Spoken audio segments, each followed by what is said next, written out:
everyone. Back to do a bit more reading of the Absorbant Mind. We finished the couple chapters that were specifically labelled about language, but this one is also concerning that. So this chapter is called The Effects of Obstacles on Development. It will, I think, help to give a clearer idea of children's hidden tendencies if I pause to speak of certain profound forms of sensitiveness which their minds possess. We come to something like a psychoanalysis of the infant's mind. In Figure 8, I have used symbols to show the child's development of language. This will help to make our ideas clear. She refers to that a couple times this chapter, so I will just give a little show of that diagram, which is just the development of language in a more symbolic sense. So I'll kind of show that as I go as well. Black triangles are chosen to represent substantives, the names of things. Black triangles for that. Black circles stand for verbs, and the remaining parts of speech are as in the key. If now we know that the child uses some 200 or 300 words at a particular age, the method I offer enables us to show this pictorially, and so we are enabled to see at a glance how language develops, for whether the child's language be English, Tamil, Italian, or Spanish. The parts of speech are always represented by the same symbols. On the extreme left of our diagram are some nebulous patches which show the baby's first efforts to speak, exclamations, interjections, etc. Then comes the stage when two sounds are joined to produce a syllable, then three sounds leading to words.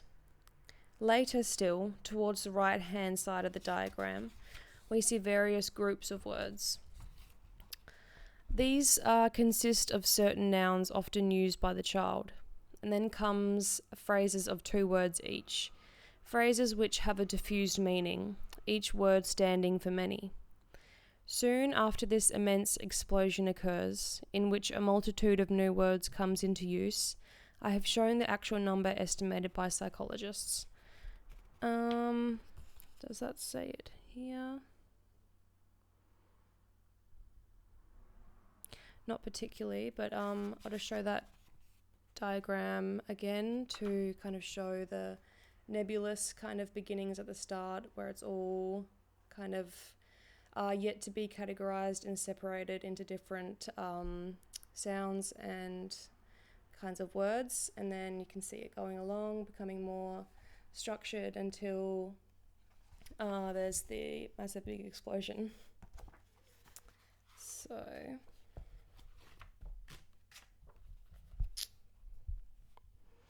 just before this, we see in the diagram a group of words, mostly nouns, and near them various other parts of speech, scattered about at random. But immediately after the age of 2, a second phase is shown in which the words form orderly groups. This is an explosion into sentences. The first explosion is therefore one of words, but the second explosion is one of thought. The ability to string the words previously learnt to express a thought. But before these explosions can occur, there must have been some kind of preparation. This may be hidden and secret, but the fact of its existence is no mere guess or hypothesis. For we can see by their results the effort the child has been making to express his thoughts. It is because the adult cannot always understand what the little child is trying to say that the child's bouts of irritation and anger occur just in this second period of his life. We have hinted at this already. Vexation, frustration, at this age is a part of the child's life. All his efforts, when not crowned with success, provoke him to rage. It is a well-known fact that deaf mutes are often extremely quarrelsome, and this we may attribute to their inability to express themselves. There is a great inner wealth waiting to be externalized, and the normal child finds ways of doing it, but only with the greatest difficulty and frustration. This is a difficult period for the child because his obstacles are all environmental or due to limitations in his own powers. It is the second time that he finds adaptation difficult. The first was when, immediately after birth, he was called upon to function on his own account, while up until then his mother had done everything for him.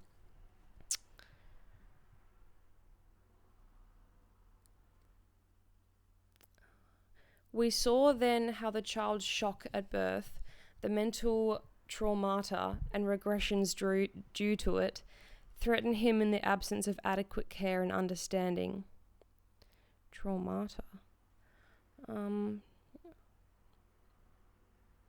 We saw too how some children are stronger than others, or more fortunate in their circumstances, and how these go straight on towards independence, which is the basis of a normal development. To all this, the present situation has parallel features. The quest of language is a laborious journey to that greater independence which speech gives, and dangers of regression lurk here also. For there is another feature of this creative period which the reader will remember. It is that both the impressions the child's mind receives and the emotional consequences they provoke tend to remain permanently registered in it. Yeah, I think that's important to remember, so I'll read that again. It's important that both the impressions the child's mind receives, the experiences from the environment it goes through, and the emotional consequences they provoke, how they react and are accepted and comforted in the reaction, they tend to remain permanently registered in it. This happens usefully in the case of spoken sounds and grammar, but just as children in this period retain what they learn for the rest of their lives, so do they retain the unfortunate effects of obstacles. Every phase of the creative life has this dual nature, a struggle, a dread, a reverse of some kind, can have incalculable consequences, since the reaction to these obstacles becomes absorbed, just as much as the positive effects of progress is absorbed. One thinks the mark on a photographic plate resulting from a light leakage, which appears in every subsequent print. One thinks of a mark on a photographic plate,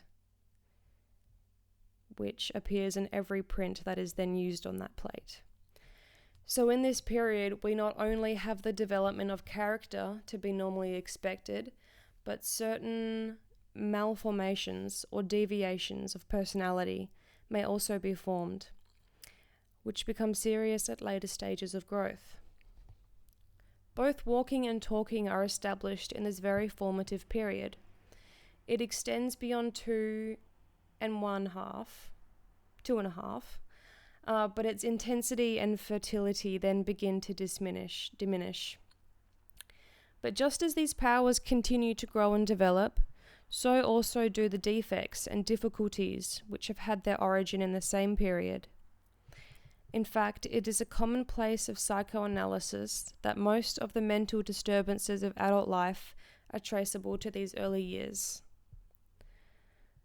Difficulties bound up with normal development fall within the general orbit of repression, a term used in general psychology but associated particularly with psychoanalysis. Repressions, of which everyone has now heard of, are rooted in infancy. Speech furnishes numerous examples, although they occur plentifully in all fields of human activity. When the word explosion begins, this mass of words must have an outlet. So must the sentences, when in the next stage the child starts putting his thoughts into grammatical form. Educational theory nowadays gives much importance to freedom of expression, connecting this not only with the immediate needs of the speech mechanism, but also with the future life of the individual. There are certain cases in which the normal explosion does not happen at that expected age. For instance, the child of 3 or 3.5 may use only the few words customary for a much younger age, or he may seem completely dumb, yet his organs of speech are normal. This is called mental dumbness. You can see how old this book is. I don't think that's what it's called anymore. Because the causes of it are wholly in the mind. It is a psychopathological condition. Other types of mental disturbance studied by psychoanalysis, which is a true branch of modern science, begins at this time.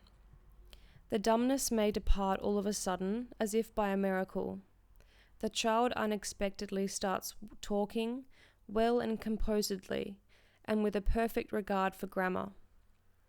It is plain that everything was already prepared in his innermost being, and that some obstacle prevented it from showing.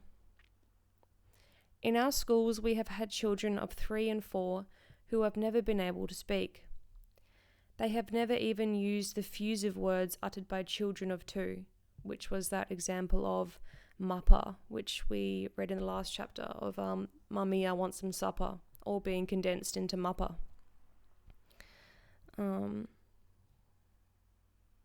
But thanks to the freedom they have found and to the stimuli of their surroundings in the school, they showed suddenly that they could have talked the whole time. How was this? Some grave mental injury or a persistent impediment of some kind must have been at work, preventing free outlet to the wealth of language really possessed. How many adults find difficulty in speaking?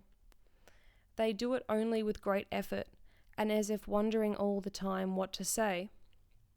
This hesitancy takes various forms, such as the lack of courage to speak at all, the lack of courage in forming words, difficulty in the use of sentences, and the speech is slower than normal and interspersed with ejaculations like etc. Yeah. I struggled a bit with a bit of a stutter when I was little. I would get stuck trying to get particular words out, be repeating the start of that. I think it was only until maybe I started high school that I feel like I fell out of that. So I wonder, because I'm not really studying that age of development, I'm focusing on the 0 to 3, so it'd be interesting to look more into that age of why suddenly that could have happened to stop. These difficulties which lie within have now become invincible. They are forms of a permanent inferiority and have to be endured for life. Other obstacles of psychological origin prevent clear articulation. The victim stammers or has defects in his powers of pronunciation. These failings proceed from that period of life in which the speech mechanism was being formed. So it is clear that each different period of acquisition has its own kind of regression. The first period, different periods. So the first period, acquiring the words, which is the mechanisms are being acquired for word formation. And then the corresponding regression is poor pronunciation and stammering. And then the second period, which is the mechanisms of sentence forming, has the corresponding regression of hesitancy in framing sentences. I feel like I have a bit of both. Still a little bit. Well, not so much the poor pronunciation as much in the stammering, but still a little bit. I might finish up in a very short while. Very soon. I'll read a little bit more and then we'll finish. These forms of regression are connected with the child's sensitivities. Just as he is specially receptive for the purposes of creation and to increase his powers, so he is to overmuch opposition, and the results of this frustrated creativeness become fixed in the form of defects for the rest of their life. For we must always remember that the child's sensitiveness is greater than anything we can imagine. I think that's a pretty good point to stop at, actually. So thank you very much, everyone, for listening, and I will see you soon. Bye.